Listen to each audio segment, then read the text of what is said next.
Welcome to session 6 of European Entrepreneurship and Innovation at Stanford Engineering School. Today is February 26, 2018. My name is Burton Lee. I'm the course instructor, and today we're covering the really important topic and under-discussed issue here in the Valley of EU data privacy rules and how they're affecting what lessons and risks can be taken for Silicon Valley corporates and startups and US in general. The alternative title for today's session is, if I turn this on, the European Union invades Silicon Valley. And I mean this quite seriously. I think as we'll see today from our speakers, the level of legal intervention, but also operational changes that are being required of Valley companies go all the way to the level of re-architecting products. It's not just the legal teams that are affected here. Of course, it affects data policy, data management, but this goes, in some cases, goes all the way to re-architecting products, but also reshaping how product teams are formed and managed. So it's quite significant. And we haven't seen this level of external legal intervention really at quite this level at any time in Silicon Valley's history. So today is, as I mentioned, session 6.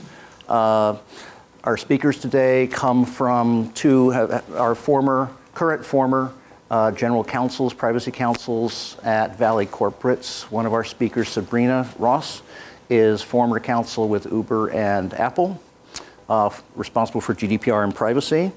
And Leila Golchehreh is currently senior counsel for privacy with Adaptive Insights, an enterprise software company. You'll see them along 101. We also have a Valley European investor, VC here, Marcel, representing SpeedInvest out of Vienna, but also wearing the hat of VP of Business Development for a very interesting startup in Berlin called Aircloak, which is designing, manufacturing, producing, selling GDPR compliance software products and services for corporates in Europe and the US and around the world. And then finally, we have Mirena Taskova from Fieldfisher, who did her LLM here at Stanford. Yes. Yeah, Fulbright scholar from Bulgaria, and is currently senior privacy advisor with Fieldfisher, which is a UK law firm. One I'm not personally familiar with until we discussed this in the last few days. So 2 insiders from the corporate side, 2 outsiders from the venture side, talking about also the global market for GDPR compliance, and a law firm with a practice of a European, US, also Asian practice for Asian corporates that works with hundreds of companies around the world on GDPR compliance. So 4 very different perspectives. Again, would like to thank our industry partner, European partner, Mind the Bridge, Marco and the Mind the Bridge team. And a reminder of the European Innovation Day, which is coming up in September. So if I could invite Sabrina and Leila to come up. Thank you. Sure. Well, thank you very much, Burton, and thank you everyone for attending. I think this is a very important topic of conversation today, of course. Just a few disclaimers. These are expressions of opinion only. They do not constitute legal advice, and no attorney-client relationship is formed in any discussion here today. So with that, let's go ahead and dive right in to the many questions around GDPR right now. It's really impressive how much uncertainty there is around this subject, not only from the companies who are trying to comply with the GDPR, but also the engineers who are looking to develop new tools and functionality around really complex legal language. And also the regulators themselves who are still, through the Article 29 Working Party, explaining what they meant by certain provisions in the GDPR. So with that, let's do our best to dive in and address some of these questions. So first and foremost, what is the GDPR? Second, to whom does it actually apply? Who's impacted? Why should we care? When should we start caring? And how does it directly impact you and your work? So what is the GDPR? The GDPR is a European law on the protection of personal data. Now, the GDPR has broadly defined what personal data means. It's really any data that relates to a person, whether that person is identified or identifiable. This is a massive development as compared to existing definitions of personal data under European law, and it's much more broadly defined. It's meant to address new technological developments, which goes into a second point, which is EU data protection laws are pretty outdated. In fact, the e-privacy directive, which is in effect right now, was adopted back in 2002. And finally, the GDPR is a regulation, which means that it applies globally in all 28 of the European Union's member states. So that's sort of the silver lining here, whereas now we have to deal with implementation of the e-privacy directive in different countries in Europe. Now we have a global application. So as difficult as it may be to get ready and comply with the GDPR, hopefully there will be less implementation that is really specific to member states, and the laws will apply across the board, across the EU. So to whom does the GDPR apply? And this is what is really impressive, and Burton had alluded to this earlier. It really applies to all entities and even persons in some cases who are controlling or processing EU personal data. So if the data involves a European person, a company that's based in the EU, or a company that's based in Silicon Valley, or really anywhere globally, the GDPR will apply. So why should we care? I will give you my top 5 reasons. So first, it's the law, and we need to comply, or we will miss out on a $17 trillion European market opportunity. Second, even if you don't care, your customers will care. And if they don't care now, they will care very soon. Third, it's your company's reputation.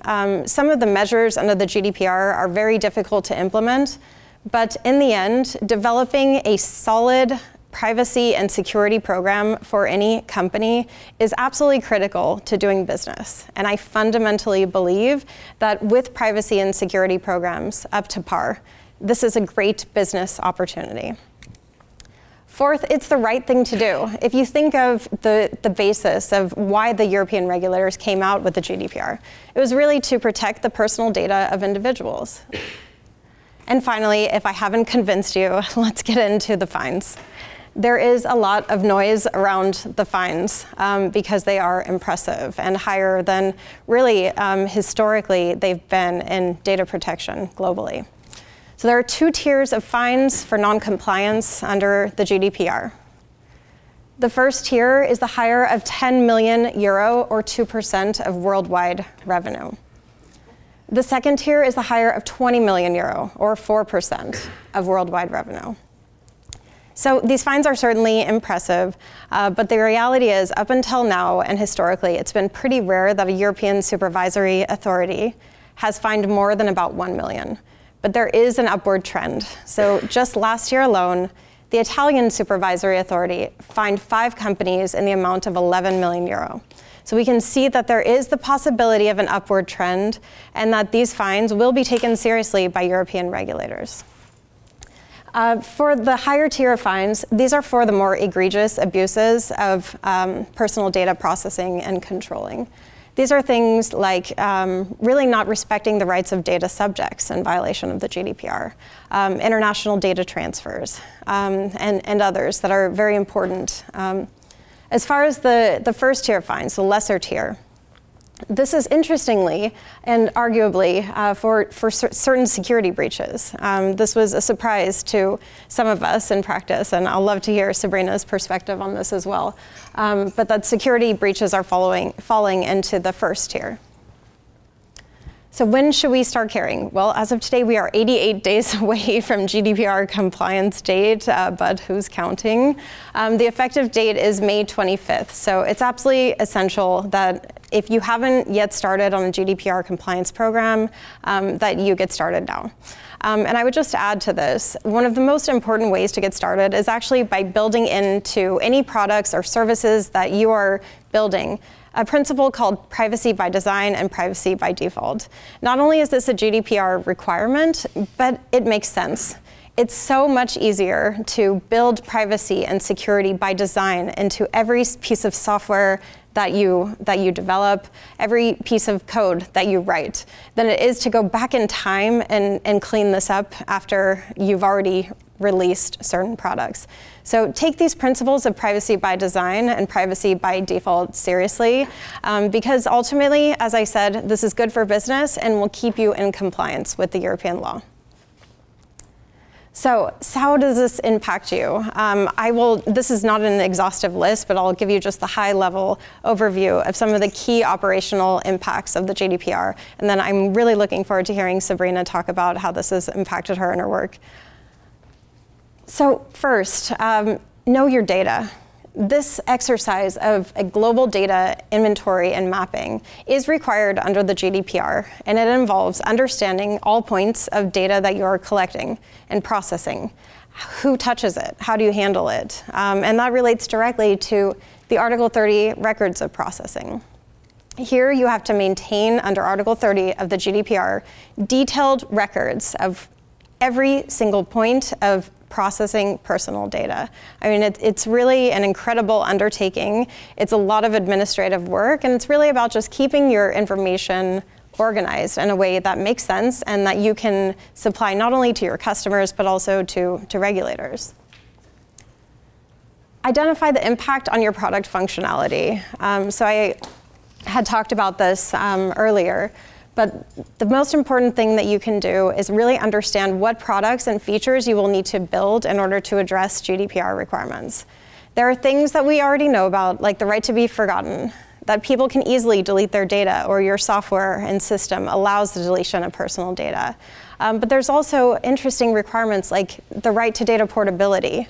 Can I export all of my personal data from your system and take it with me and put it into, using a machine-readable format, another software application? So you can only imagine the headache that this will cause certain companies like Facebook to develop a single way of exporting all personal data that applies to an individual. Conduct data protection impact assessments. Really evaluate why you're processing personal data. This requirement generally applies when there's a risk to the individual when you are processing their personal data. Ask a series of questions that make sense. Is the reason that you're processing this personal data, did you receive the right consent? Where is the data going to flow? Is it necessary? Are you collecting the data that's necessary to carry out the purpose for the processing? Develop new agreements, and this is a really incredible undertaking for legal departments. Not only do agreements with customers and vendors need to be updated, but also intra-company agreements. So if you have a subsidiary company or sister companies, you also need to evaluate the language in your agreements for the data flows within your company. Of course, I've also added the privacy statements. They need to be GDPR compliant. And the European regulators also want a lot of clarity around this, which may mean developing iconography, making things really easy to understand and read. You may need to appoint a data protection officer to manage your GDPR compliance program, depending on the nature of the activities that you're carrying out. Data breach notification is another interesting area because the GDPR requires a 72-hour notice period for controllers to notify supervisory authorities. That is a very short amount of time and has a huge impact on companies. And what's interesting, Adaptive Insights is a data processor. So we're evaluating this in the context of what are our notification obligations to our customers. Make sure that you have an incident response plan in place that allows you to meet these obligations. Leila, how many employees does Adaptive Insights have now? We just reached over 500. 500, okay. So finally, ensure unbundled and verifiable consent. Now this is a really massive undertaking, in particular for marketing teams. You need to demonstrate that a data subject has actually given you consent, and how you got that consent, when you got that consent, which terms did they actually consent to. Now, there are tools and features in certain software applications that will allow you to track this. Unfortunately, companies like Adaptive Insights have done a great job with this already. But again, it's exactly what I was saying before. When you build in privacy by design from the start, it's much easier than having to go back in time and understand when you collected consent, if that was maybe 10 years in the past. So thank you very much. Any questions? Yes. Yes. So this announcement that Professor just showed on the slide, that there is going to be a location that European Union would allow for placement of the data on US servers. How does this change? No, not allow for placement. This is under discussion, new legislation in Europe that would give European governments, or maybe just the European Union, the right to request data for European citizens stored outside Europe. It's just for the request, right? So pretty much all the regulations like Hungary has, that Hungarian data can be stored on their servers only, still remains in place. So I think you're talking about data localization. I think that's a little bit of a different issue. Maybe there was some opening in data localization, but it seems that this is just a request for the data. No, sure. This is about where data is located and the ability to access data outside your legal jurisdiction for your citizens. Yes, sir. Thank you for the presentation. So is there any standardized process for US firms to go through to make sure that they are GDPR compliant? So there is no standardization. And a lot of companies are just trying to understand now what compliance actually means. And I think this is really, it's of course a destination, but it's also a journey. And I think that as we approach May, we will see a lot of different interpretations of the different requirements under the GDPR. And you will see companies doing different things to address these requirements. So it will be very interesting to see how this plays out over the next few months. But short answer, unfortunately not. So one question from Sep, and then we're going to move on to Sabrina. Sure. How big do you have to be to comply with this? Like if you have an app with like 1,000 users, do you have to worry about complying with these regulations? Yeah, great question. So, so that is one of the points that we talked about, right? Are they 1,000 European users? Are you a company based in the EU? Say it's 1,000 European users. Then yes, you would likely need to comply. Now, there are exceptions for certain provisions for companies that have around 250 or less. But in these cases, the exceptions are pretty limited, and overall, there are a lot of requirements that will still apply. But are some of these exceptions based also on company size, so numbers of employees? Exactly, Yes. Exactly, that's right. So you're the smallest company we're presenting here today. You know, Uber and Apple, obviously. Smallest, but one of the good ones. Right. So for startups, for brand new startups, when do these provisions kick in terms of numbers of employees? There is no exception that I'm aware of. Okay. May 25th is the deadline. With that said, I think that European regulators are not totally unreasonable. I mean, they didn't just throw the GDPR book at us and say comply or find. I think that as long as you are making best efforts and your efforts are reasonable and you're on your path to compliance, I think that there will be a lot of leeway.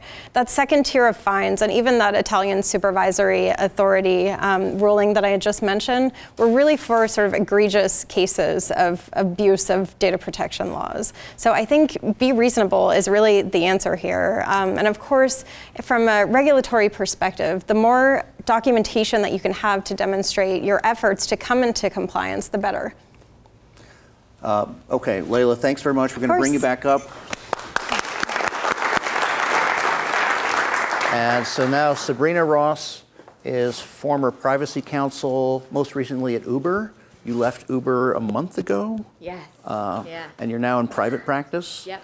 And prior to that, you were at Apple for 2 years? Yes. About, if I recall. Yep. So much larger companies, just in terms of employees and revenues, than Adaptive Insights, and you've been working on this perhaps a bit longer than Adaptive. So give us your impressions and what you see going on here in terms of the effect on Valley companies and your own experience. Great. Thank you. Burton, thank you so much for having me. I'm really excited to get to talk to you guys about this. Often I speak to audiences of lawyers about how GDPR affects like legal departments. It's really fun to get to talk about, really focus on how does it affect product and engineering and sales. So that's what I'm going to focus on during this part of my talk is really those pieces, although folks are welcome to ask questions even as I'm talking, because I want to make sure this is sort of fitting into what you guys are thinking about. So Leila talked a bunch about sort of this applies to everybody. Even if you employ a couple of people, if you are processing data, particularly if it's sensitive personal data, you fall squarely within the regulation. And this is, I think, brought home by the fact that I'm seeing examples where companies are making key strategic decisions around market entry or market exit even because of GDPR. So I talked to a small publishing company that has, I think, about 10% of their users are in Europe, and they were like, the costs for us of complying are pretty significant. We don't even know if we should stay in Europe if the cost-benefit analysis isn't worth it. I've worked with another startup that said, we're definitely going to go to Europe, but it's going to take a lot of engineering resources to build data deletion and retention functionality required under the rule. And so we're going to delay going into Europe so we can focus our engineers' time on building other product features. And then in 2019, we'll try to tackle some of the bigger GDPR obligations. So I think one key question that is being impacted by the GDPR is around product design. Historically, in my experience, most companies have said, we'd like to have generally one product that works around the world. We don't want to have sort of different versions for every country. That's a lot of code to maintain and upkeep. We don't want to have a different privacy policy in every country. And increasingly, if the requirements around consent to data use are really different in Europe than in other parts of the world, I think some companies are saying we may actually have a different product or a different consent flow in Europe than we do elsewhere. We're seeing some bifurcation around product. And Facebook came out and said that they recently launched, in fact, you may have seen it if you use it, a program for facial recognition that's actually privacy protective. So they can recognize photos of you that other people have posted and then give you some control around those photos using facial recognition. But they didn't launch it in Europe, saying it was because of GDPR. So similarly, they have some artificial intelligence that can identify the likelihood of self-harm in individuals. So it's kind of around identifying risk. And they didn't launch it in Europe because they would have had to ask for particular consents around use of health data. So this raises another point, which is that under European law, unlike some other countries, certain classes of data get even higher protection than general personal data. So health, religion, race, sexuality, those kinds of things. So if your company is in those areas where that's kind of your core data set, I think there's an even sort of additional layer of that the GDPR will affect you differently. Let's see. So similar to that around product launch and strategy, I wanted to talk about the French Data Protection Authority, the CNIL, which recently launched a compliance pack with guidance for GDPR and connected car data. It's a really incredible resource because it goes through these very honed examples around different kinds of car data and how those should be used and how they should be minimized. And so a key question raised there is how can companies use data to improve their services? I think everyone accepts that you can get consent for data to provide services to your users, but pretty much all companies want to use that data to feed back into how to improve their own services, whether it's honing algorithms or making their machine learning smarter. And I think there's still a bit of an open question, which Leila referred to, around how does the GDPR apply to those kinds of uses where the company's doing it to get smarter? So going back to the French CNIL guidance, they say a data controller should not continuously process detailed location of a vehicle for a purpose involving technical maintenance or model optimization. So that's just one example when all of a sudden these kind of connected car companies are saying, wait a minute, so I can collect location only to provide a user service, but not to optimize my models. So I think we'll see kind of the ramifications of that play out. Briefly around sales, are lots of folks here in sales? I'll keep it very short. privacy is becoming a key point of deal friction. So at this point, salespeople are getting trained and getting materials in their pitches on privacy and data security to make sure that they're framing it correctly, especially if they're in a B2B company, so that this doesn't become a sticking point down the road. So the last thing I'll say is about algorithmic transparency, which is not driven just by the GDPR, but by, I think, a lot of trends. But the GDPR says if you do automated processing about an individual that makes automated decisions that affect sort of key legal rights that might make them be fired or not be eligible for credit, you have to give some amount of transparency about what goes into the algorithm to make those decisions. And this is part of a broader trend of laws saying algorithms are doing so much right now, we have to give users some transparency about how they work. And so I think this is an area where, as Leila mentioned, it remains to be seen.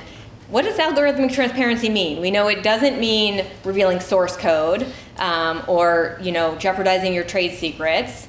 We know it probably doesn't mean something really high level like we use any inputs we have about you to make decisions. It's got to be more detailed than that. But I think we'll see a lot play out in the coming months around that piece of it. So with that in mind, I guess I want to talk a little bit, this is just me kind of giving some hopefully controversial and conversation-sparking opinions about pros and cons. I'm a privacy person. I believe in data and technology being used for good in all kinds of places, but I think building privacy in is important. So GDPR is going to be a driver in data deletion. I think to date, so many companies have said we can keep all data forever and figure out what we can do with it and monetize it, and that has some serious issues. So GDPR drives, you can't keep data after you no longer have consent and a justifiable purpose for it. So I think that's one of the bigger technical lifts is how do we delete data? And this is in a place where I think startups actually have an advantage over older companies. If you engineer in the ability to delete data early, it's way easier than a huge company that has to go through dozens or hundreds of systems to figure out how to delete across all of those systems. Leila talked about data mapping and data classification, identifying everywhere data sits. This is actually going to be a huge driver in terms of preventing data silos and getting, like to take an example, Apple, huge company, has data in lots of different places, getting different business units to understand what data one another have and ensure that there's not kind of overlap and excess. The cons I feel like I've kind of alluded to. I think uncertainty can stifle innovation and that it would be a real loss to see a health startup or a health nonprofit that's really focused on serving underserved populations or preventative health, highly sensitive data, so we want to be careful with it. But if companies shy away because they feel like the risk is too big, then we're seeing a loss or a cost there. Let's see, what else? Can you say a few words about how GDPR affects customer support operations? Have you had to deal with that part of the function of company in your work? Yeah, so I guess I break that out into two categories depending on whether you're B2B or B2C. If you are consumer facing, then you are the controller of data. You directly, under GDPR, have to do things like respond to subject access requests. So if somebody says, I want all the data you have about me, companies have to build a tool to pull all the data they have about that person and provide it. So building out scripts for customer support to use, tools in order to pull and transmit that data is a huge piece.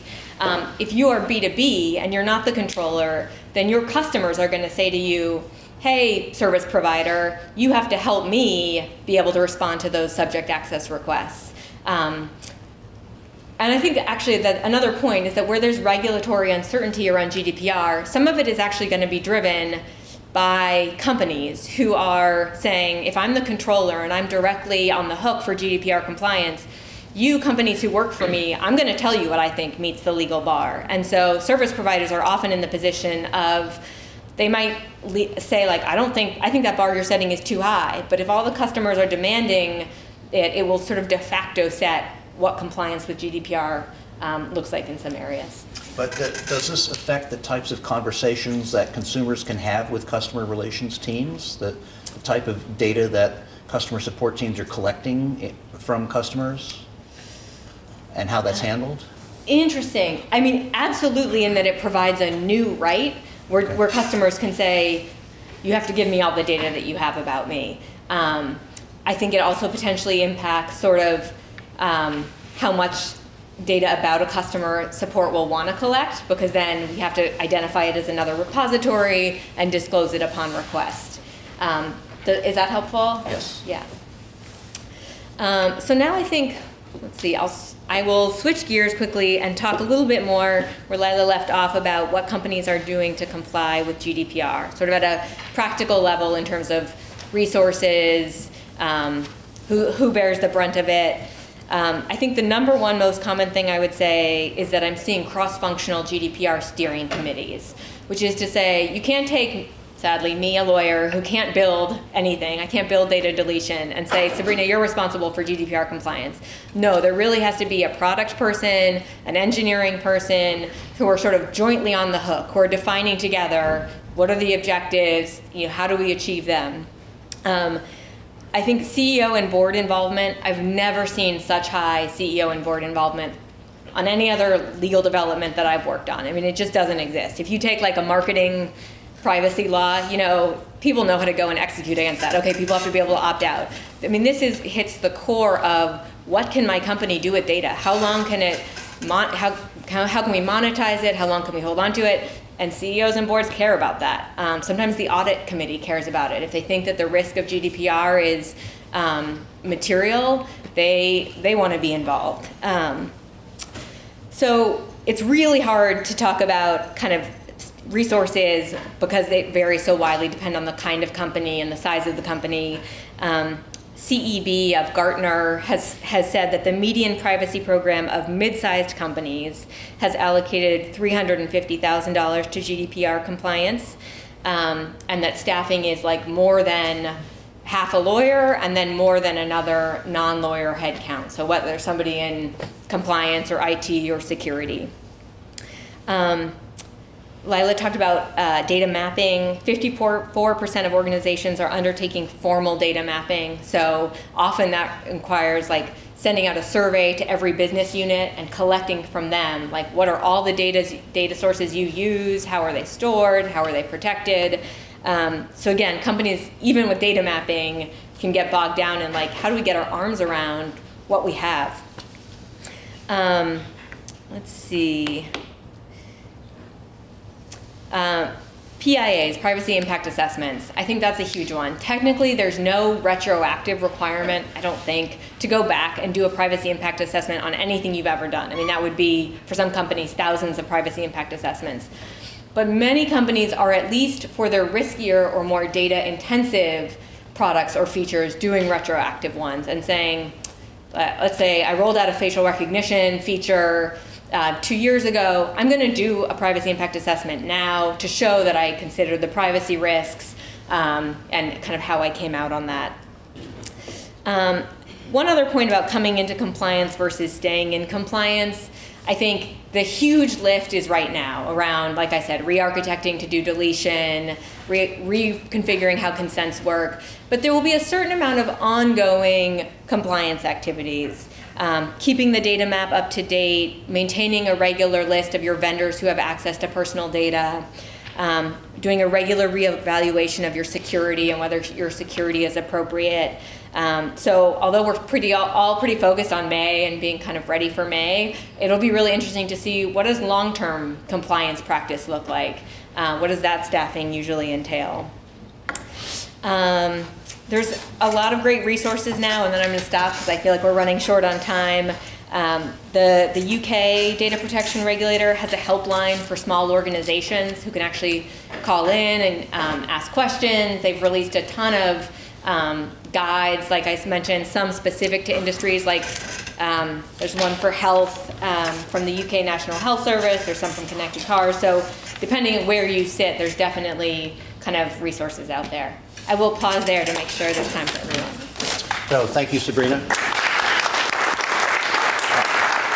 We can take one question, Sabrina. Yes? Can you, maybe this, just keep it brief, but how vigorous do you expect the enforcement to be for this? Because, I'm from the US, and we have data privacy laws that are not anywhere near as serious as this, but we've seen serious leaks in the past, 18 months. Yep. And it doesn't really feel like much has been done to find those companies and to preempt further leaks. So how serious do you think they're going to go after people and really make sure that they're following the rules? Oh, I love this question, and I keep saying that I should get together like a betting pool of other privacy people so we have some money riding on this. I'm in. I think they're serious. I think there's a lot of room for speculation. Will they go after an egregious violator first? Someone who isn't even making an effort to comply versus somebody who is imperfectly deleting data and forgot some server somewhere. If I were a betting woman, I'd say they're going to go after some egregious violators first, and that they're kind of will try to set the bar via enforcement, similar to how the FTC has, where the laws might be gray in some areas, but through kind of a body of work, they'll be conveying what they actually expect.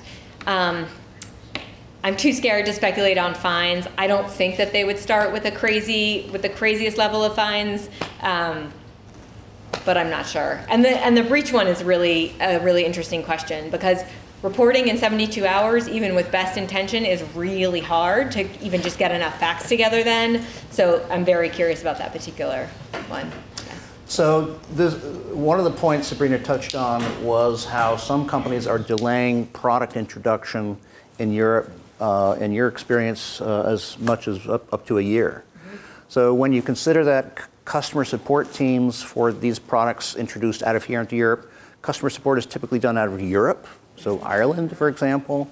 These delays in product introductions can have a big impact on employment in Europe. So this, I think one of the cons of GDPR, which has not really been assessed properly through proper impact assessment, is this is going to retard hiring and employment in many European markets around certain IT, so perhaps more consumer-focused software and data products. Does that sound reasonable? Yeah, but there's a lot of hiring going on in the area of data privacy. Yes, okay. Well, thank you very much. We'll bring you back up when we've finished going through. Thank you. So now on to Marcel. So Marcel van der Heijden is based here.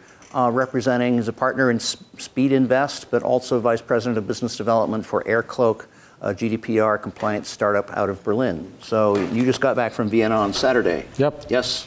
So please tell us what's going on at SpeedInvest, the vision from the venture capital perspective, but also how does Aircloak see this as a European startup, sure, kind of focusing on this market? Sure. Great. Thank you for having me here. So yeah, I can talk a little bit about the GDPR impact on the industry from the perspective of Aircloak, a company that I'm working with very closely, but also from the perspective of SpeedInvest, in which I'm a partner. We have about 80 startup investments, early stage startup investments, and all of them, most of them have to kind of look at GDPR and what's the impact to them, and we get stories and concerned calls from them as well. So as an introduction, we're a 145 million early stage investor. Started in 2011, investing in European tech startups, very active in fintech, but really broad and agnostic sector-wise. I tend to work mainly with our technology startups, and those are the startups where we typically see opportunities in Silicon Valley. So we're headquartered in Vienna, but we have an office here in San Francisco where we help our companies develop the US market. We're about 80, there's a little mistake here, we have about 80 investments. 9 exits actually to date. Funds are doing really well, I should say, and we again invest across sectors, but all of it is digital. We rarely do hardware, no bio, no pharma, those sort of things. What sets us apart is kind of two things. We invest capital in startups, but a lot of startups that we see in Europe and the European ecosystem is still a little bit different than the US. They need a lot of help, so we take on operational roles in these startups, which means we become part of the team for 6 to 12 months, agree jointly with the startup, milestones that we want to deliver. And if we deliver those, we get some equity for that. So it's a sweat equity model, but it's performance-based. And so there's upside for everybody if we manage to, help these companies. And there's downside protection for the founders if we don't manage to do that. Secondly, for a European fund, we are one of the very few funds, and certainly the early stage fund with the biggest representation here. We have about 3 people here now. We're hiring 2 more, and we're hiring right now. So, those are feet on the street that are resources that our startups can benefit from. I'm not aware of any other early fund in Europe that has that level of resourcing. And our investors are high net worth individuals from the German-speaking countries primarily, including some kind of cornerstone investments, well-known brands globally, as well as NEA, New Enterprise Associates, which is a very large fund here in the Valley. And they've made an investment to basically see some of the best deal flow in Europe. So, talking about the compliance market, I couldn't get a lot of data around the size of the GDPR markets. I think what's closest is to look at the governance, risk, and compliance markets overall, which is a 22 billion market. It's about a fifth of the overall security market. And actually, most of the spend in that GRC market is actually services. So, compared to security, there's a lot more services, professional services, consultancy being delivered in this space. And I think I'm seeing that in GDPR as well. There's a lot of people are being hired, a lot of consultants and lawyers are being hired. So the spend, I think, is driven there. How large the market is, well, maybe we can look at what companies are saying. So PwC did a survey where US multinationals, 50% said that GDPR is their top priority. Only 7% said it's not a priority. So there's a high level of visibility and awareness, as we've heard before, among US multinationals. In EMEA, and they're planning to spend, most of them planning to spend 1 million or more. That is actually not a lot of money if you think about the amount of revenues these companies would generate. But those are the numbers that we're seeing. A survey in EMEA gave a little bit of a different picture, and this is a survey across companies with a very broader spectrum of size, where 40% of companies spend less than 100K. I think those are probably the startups, types of companies that we invest in, very small companies, whereas 15% spend 5 million or more, and obviously those are the larger companies. So there's a large spread of how much companies spend. And frankly, it's probably how much they think they can spend sensibly. So how ready are companies? Again, a very mixed picture, actually. If there was a survey of the FTSE 350, Fortune 500, where 94% of companies believe they were on track for GDPR. I think this was about a year ago, and I think it's wrong. I think it's nonsense. But I think maybe a year ago people felt quite good about where they were, and I think people started to realize it might be a little bit more complex than they expected. Less than 50% had an internal GDPR task force at the time. This sounds incredibly low, and about half had done a GDPR impact assessment. Again, this is really, really low. I think these numbers by now have changed. But the numbers that a recent, I think this was January 2018, a recent Deloitte survey came up with, are more representative and maybe even more honest.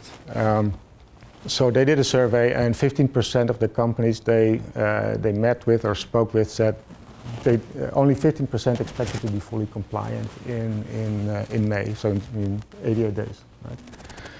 I think that's fair. This actually resonates with what we're seeing at Aircloak and within our own portfolio. I don't think anybody really knows what it means to be compliant, on May 25th. And certainly everybody, any company that I speak with, they think they're trying to get somewhere. They're trying to be able to show that they've made a good effort. But they're actually planning 2, even 3 years out in terms of their budgeting, for example, because they know they have a lot of work to do after May 25th. So are they ready? I think everybody's out of the gate by now, but a few people still have some ways to go to the finish line. So what are we seeing? And this is actually an Aircloak perspective. And Aircloak is, we're a technology company. We deliver technology solutions to enterprises to help them do analytics on personal data in a compliant way. I'll talk a little bit about that later on. But we're seeing actually quite a big shift in the last year. Last year, a year ago, when we started to talk to companies, usually you would talk to the chief privacy officer or somebody in the legal organization that was responsible for privacy. At least they had somebody that owned privacy, but rarely was there a budget, let alone a substantial budget. So there was a little bit of budget, maybe to hire a few people. That was basically it. There was no budget, privacy-related budget with functional owners. And with that I mean a security person, the head of data, the head of data protection, the head of CRM, the marketing, marketing automation person. There just were no budgets lower down in the organization, and actually, there was no ownership as well. So there was, a small legal team that had some ownership, but they had no means to push that down into the organization. And so that meant that there wasn't actually a lot happening at the time. I'm sure there were a lot of meetings. Looking at it today, and it almost felt like December was a big switch there.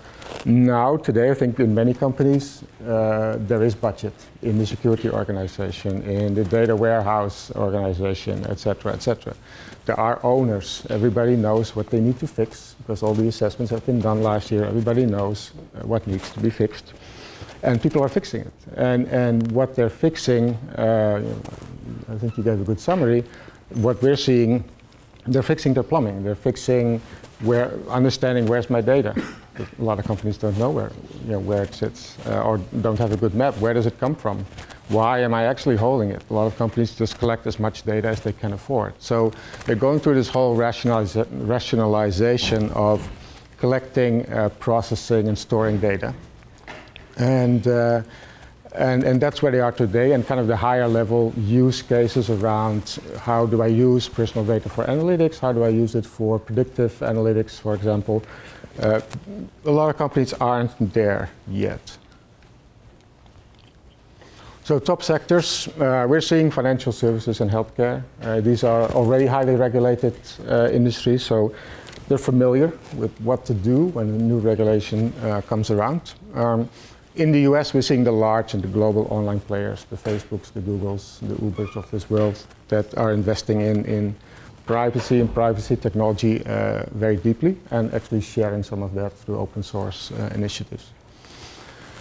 Among startups, it's a very different picture. Frankly, they're scrambling.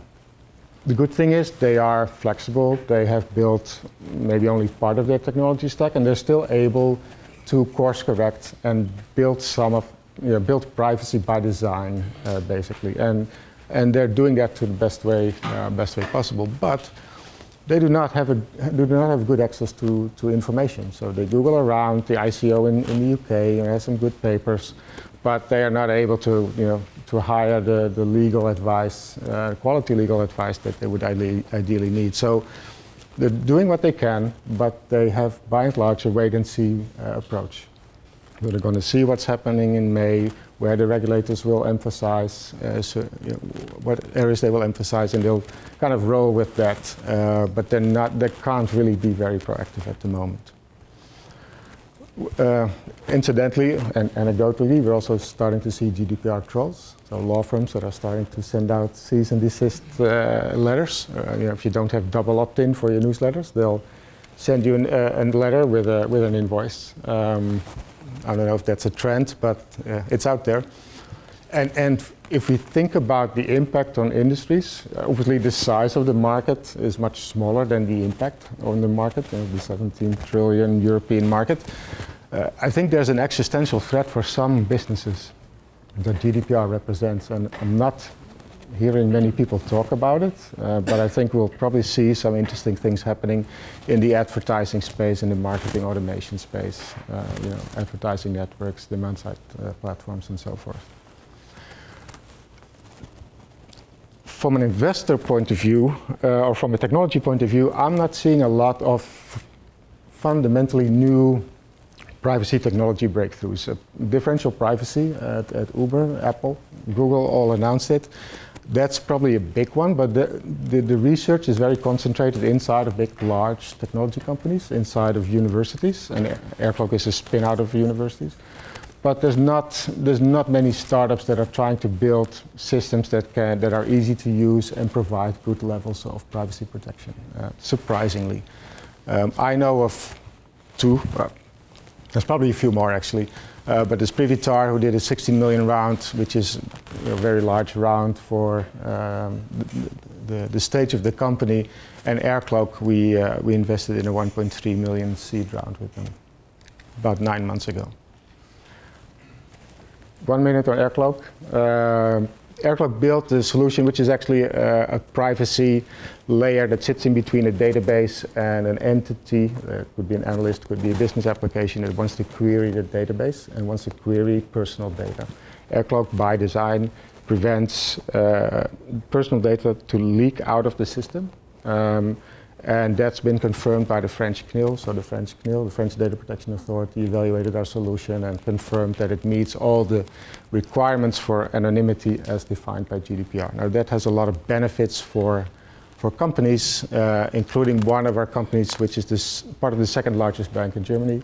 They hold a lot of customer data, some first party, some second party. So this is like an account aggregation type application. TeamBank was unable to do compliant analytics on this data. They had a very complex process to do that, both organizationally very complex as well as technically very complex. It took them 6 weeks from somebody deciding or submitting a proposal to do an analysis to the chief privacy officer approving it and that person being able to run it. And then if the outcome wasn't what they expected, they had to go through that whole process again. TeamBank deployed Aircloak. The CPO basically convinced the organization that it delivered the level of anonymity that TeamBank requires, and now this process is gone. It's effectively an instant process. I'll skip this. We're working with a bunch of companies, globally, in the US as well as in Europe. Again, mostly from the financial services sector and in healthcare. But that's it for me. Thank you, Marcel. Question? Sure. So we have, question, Nick. So while there's a lot of attention talking about GDPR, probably a lot of confusion about it. From the startups that I talked to, it seems like, kind of like you mentioned, most of them are taking a wait-and-see approach, trying to see how strict the enforcement is going to be and how much money do they really have to invest in complying with this. Is that what you've seen as well, or is that starting to change? Yeah, they do what they can. They try to do the obvious things, the easy things. Usually they're pretty flexible, so they can get quite a lot done. But beyond that, they don't have a lot of good information, so they struggle to take the next step and make further investments. Obviously, they don't always have the resources. So, they do what they can, and then now it's wait and see. One more question. Anyone new? Okay, Seth. I'm curious, what do you think will be the impact of companies actually being started in Europe? I don't think it will have any impact, to be honest. We see thousands of companies a year as a fund. I haven't heard anybody saying, well, I wanted to raise some money, but now with GDPR I decided to, find a job or. So I don't think it's going to have an impact. It will be part of the plan, and it's part of our due diligence now to ask them, hey, what are you doing? What about GDPR, and how are you going to deal with some of these things? So far, I'm not seeing an impact. Okay, thank you, Marcel. Good.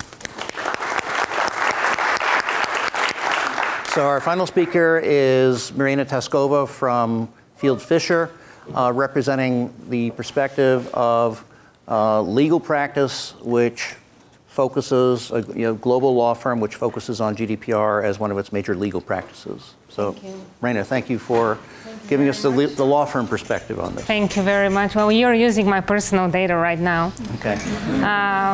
Thank you for that. I have my consent signed. So I would not speak too much about law today. That's not my intention. And thank you very much for the disclaimer. I have this disclaimer. There's no legal advice here going on. Sorry, that's your cover story. That's my firm. So just to say that this law firm is a European law firm. We have also offices in China. We do a lot of privacy for many years. Today I will focus on a few things that I think that might be useful for the audience. Hello. One of the things that I want to talk about today is the pros and cons of the GDPR, because there are also pros, not only cons.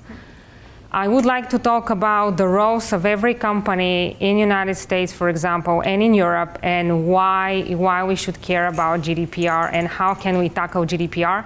And the last thing I'm going to talk about is basically my personal experience during the years about the privacy laws in Europe and what the big clients and small clients care about and how they deal with this issue. So the first one is the GDPR and what are the pros and cons. And this is with response to your question about the startups. GDPR will start in May, but there is still law about privacy in Europe. And this law is from like many years. I'm working 10 years already in European law. And this European law is very similar to the GDPR. So Europeans are not exactly surprised about the GDPR at all. The good thing is that you don't have any more 28 laws to deal with, because I can assure you that there's so many different perspectives of how these European laws have been implemented in terms of privacy, who has data protection officer, who doesn't have data protection officer, do I have to pay a fee so I can, in terms of objection for direct marketing, should it be for free? So all these little things actually could be very annoying before, and especially for a new company that wants to establish global operations. And technology would be always smarter than any law in the world, I believe. I think that really slowed down the business. GDPR, one positive about GDPR is that it uniforms all these local laws and say one rule, what has to be done in Europe with respect to privacy and use of personal information of people. So that's the good thing. The bad thing, we had different laws, but we had a lot lower fines. Now these fines are exponentially increased. And we're talking here about 20 million euros fine, or like 4% of global turnover, which are very high fines. And one of the reasons why many companies are starting to get focused about that is because of these fines. So whether there would be, again, to answer your question, whether there would be an enforcement, I don't think anybody knows. Really, I don't think anybody knows, but the good thing about that is that there's so many practical, practical things that you need to start thinking about when this law already is enforced, that only this will tell you and will create kind of precedence of when and how this law would be enforced. Unfortunately, now we have only theoretical guidance and practical implementations to the best of our knowledge, but there is no court cases because the law is not yet enforced. This is what we need to look for the next 2-3 years, and they're, I think, crucial for how we are going to perceive GDPR in the future. Then I would like to talk about the GDPR and how the company should deal with it. The first thing I would like to mention is the most important thing, according to me, is define what are you doing and why are you doing it in terms of personal information. You have one side, a lot of companies who are taking personal data from either from the individuals, B2C, or working with businesses, B2B, but they're using this personal information for their own needs. You say what you're doing with that personal information, how you're using that personal information, and whoever you share that personal information with basically has to do whatever you say. So these are the controllers. I had one t-shirt for data controllers that I wanted to put today, but I decided I'm a lawyer, so it's too conservative. Anyway, then you have data processor, which is also very important, but data processor is the one who is doing whatever the data controller is saying. So basically, I will tell you what to do, and you need to obey. It is very important to define who are you, because your obligations are slightly different, if not substantially different, and that's going to impact your entire process when you go to the data protection impact assessments, or if you have to go to these data protection impact assessments, when you go to your records, when you have to decide how are you using data, what are you doing with that data. And now I will tell you why actually I find this to be super important is because of certain clients that we worked during the years. For example, companies that are focused on consumers, they have to put a lot of attention on their privacy policies. How do they present this information to these users? Do these users know what is done with their personal information? How do they learn about these extensive, significant, long privacy policies are not really in favor of GDPR. On the contrary, and there is no standard procedure of how this has to be done. People are still thinking, and big companies, I wouldn't mention names, but there are big companies who are making designs on different emojis or icons, how this to be done. We are still in process of implementing that. The most important is it has to be easy for every user to understand what's going on with his data and who has access to this data. It looks actually very simple, but it's the most complicated thing is to make something very simple, I find. Then the other thing that I personally experience is the contracts, especially if you are the one who is following someone else and has to follow instructions on other companies who have their own internal procedures and who have their own internal rules how things to be done. It's very important you also to establish your internal rules, even if you follow someone else's decisions about this personal information, and basically say and put your position and say, I know that I'm going to use your personal data. I know that I will follow your instructions, but you also have to follow my certain rules that I establish internally because I process personal information of many companies. And this is not very easy things to do, to follow different rules all along. So this is something that if you are acting on behalf of another company, think about, to facilitate these companies, of course, but to create a uniform approach of how these things to be done. An example for that is the so-called sub-processing. There are many companies who are hiring many other companies to help them to use that information. It is very difficult to inform everyone about each of these additional companies, and when you decide to hire them, this significantly slows down the operations. It's super expensive, and that's why many companies, for example, create lists. You sign up for a list, and as soon as I know what's going on with a certain company, I sign up and you are informed automatically. This is something that can be standardized. If you're on the other side, for example, if you are on the side of the company who is deciding what to be done with personal data, I think that you should very much focus on security breaches, especially if you have contracts with other companies who are using personal information on your behalf, because the GDPR envisages audits. It's very difficult for a controller to be able to go and see what every single company around the world is doing with this personal data, but in the same time, this company is responsible for that personal data. That's why, again, there should be some kind of standard, third-party certification that should be able to create this type of evaluation, whether someone is in compliance or not, instead of every company just spending tons of resources of dealing with that. These are the main things that I consider super important. Again, contracts, again, consents with the privacy policies, and last but not least, training. I think people don't focus very much on training of their employees, and it doesn't matter whether you have 5 employees, whether you have 10 employees or 70,000 employees. You need to train these people, no matter whether they are from product teams, IT, marketing, especially IT and marketing, what to do when a new product is launched, when there is a revision of existing product. I know that marketing departments specifically are very enthusiastic about the launch of new products, and this is fantastic. This is how we actually personally experience these new products.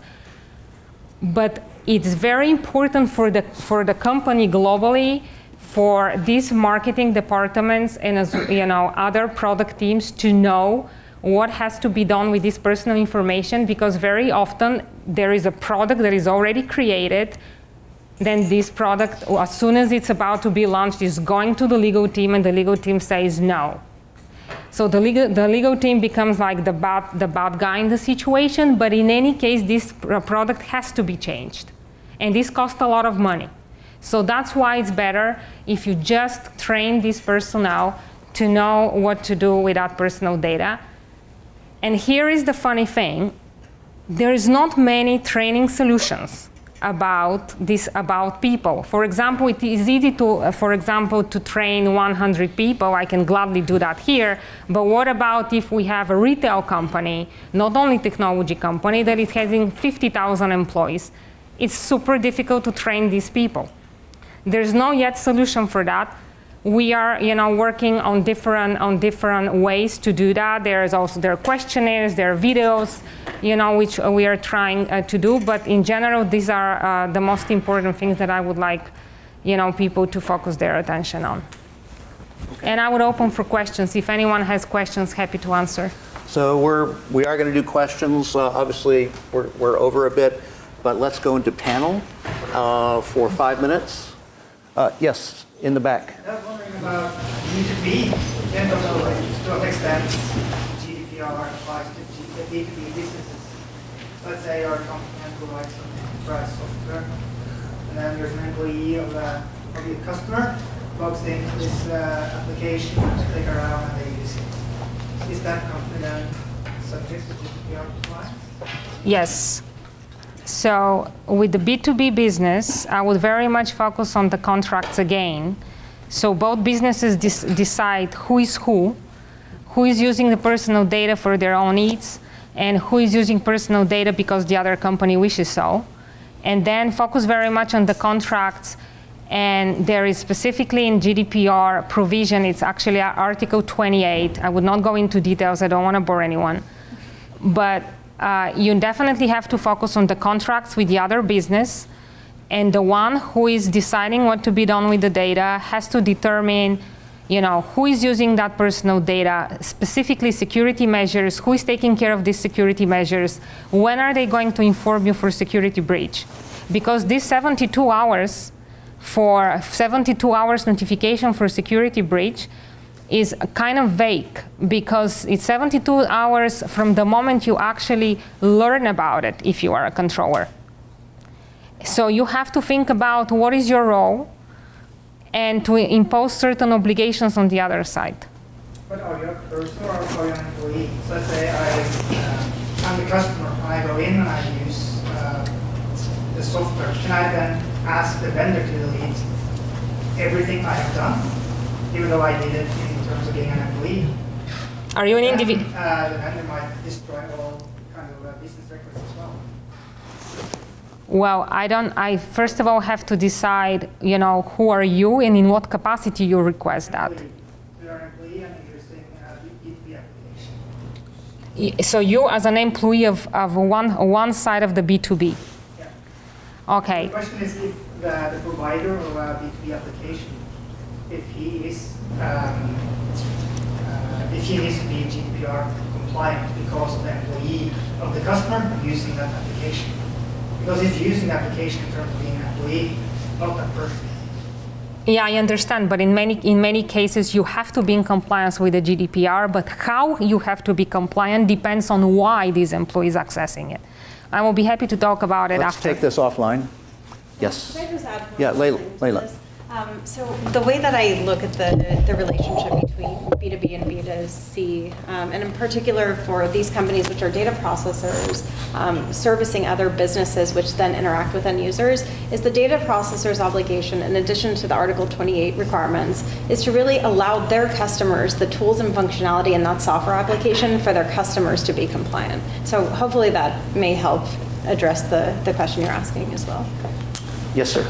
If an EU citizen signs up for a service like Google while they're in the United States, can they ask Google for all the information that's been collected about them? And how would Google know that that person really is an EU citizen? Yeah, it's a good question.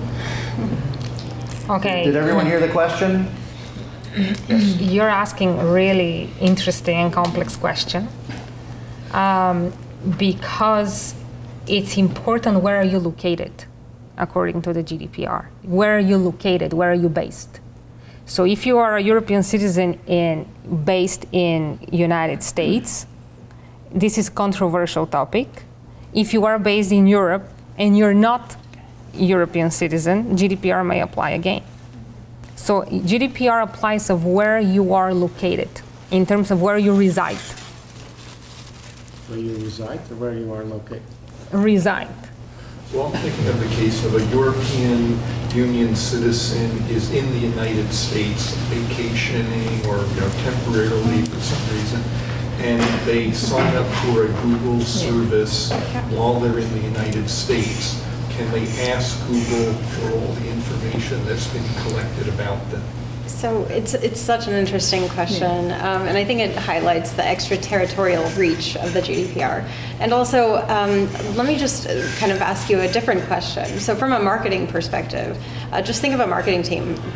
Everyone has a gmail.com email address. How do we really know if that's a European individual or an American saying that they want access to all the same GDPR rights? It's really going to be impossible to tell. So I think as a best practice, it's probably best to consider that you are dealing with a European if they say they're European.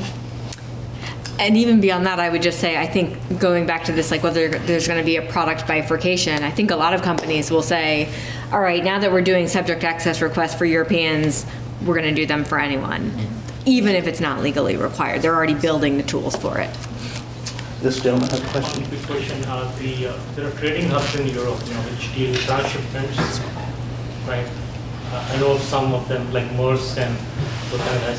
Are they covered with the GDPR? So if they deal with data of trading data between two different countries outside Europe, but the hub is located in Europe. Sorry, what do the apps do? Now there are these trading hubs like in Belgium or other places, right? Which basically are transshipment or they're just ports where trading is happening between two non-European countries. But then the transaction is happening and stuff like that within these things, within Europe. So what's the data? Are we dealing with European data? Shipping data, customer data, invoicing data, that kind of stuff. Are the customers European? Sorry? Are the customers European? I think the question is No, the always... end customer is not European. Okay. But the transaction, the processing is the happening data, in the Europe. processing Yeah, is happening in so Europe. then you're under Transshipment through GDPR. Rotterdam. Controversial topic, or is it clear on this? If the data is processed in the EU, then the GDPR applies. Okay. Marcel, did you have any further comments you wanted to add on Aircloak? No, not really. I think somebody made a comment. So, I think every company is processing personal data, at some point, and there's a lot of companies that share this data pretty freely internally, and we're seeing more and more companies saying, hey, we want, our internal stakeholders to access as much data as they can, but obviously that's not possible within GDPR. So I think it's also to some extent a cultural issue. How freely do you allow your employees to see personal data or derive personal data and allow them to kind of do product improvements, for example. Sabrina. Can I actually ask a question about that? I wanted to make sure I understood the product. So for example, would Aircloak let a data analyst run like an analytics query without seeing the underlying personal data? They could understand That's the kind of functionality. Yeah, so normally they would run a query against a set of personal data set. Yeah. And now Aircloak sits in between, so we pick up the query, we analyze it, we run the query on the original database and anonymize the results. So the output is not subject to GDPR. Great. So I think we're at the end of our session. I'd like to give our speakers a round of thanks. Thank you. Just a small thank you gift from Stanford Mechanical Engineering for your time and effort. Do any of you, just a final couple of words from each of you before we wrap up? Final thoughts on GDPR in Silicon Valley?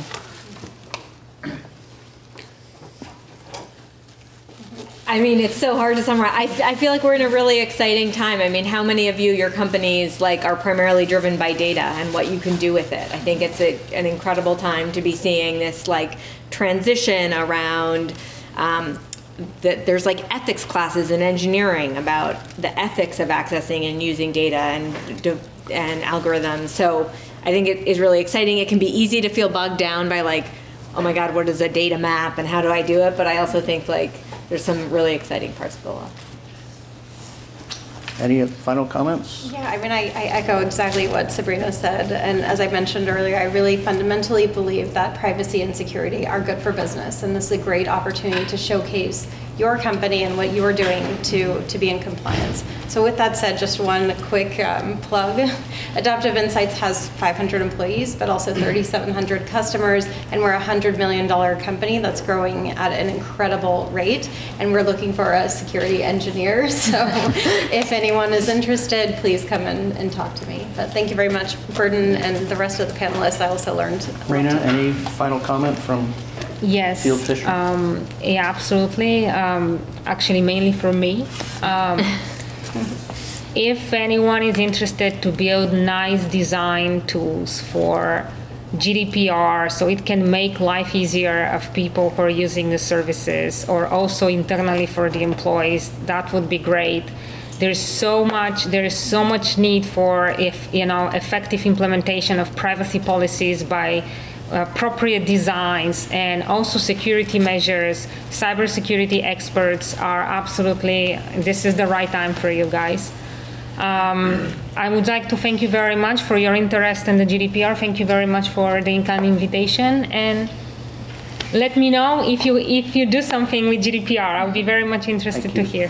So, reminder, next Monday is the State of Tech in Europe with Marco Marinucci and Janae Tier from Crunchbase and Mind the Bridge. Please join us. Thank you, and drive safely.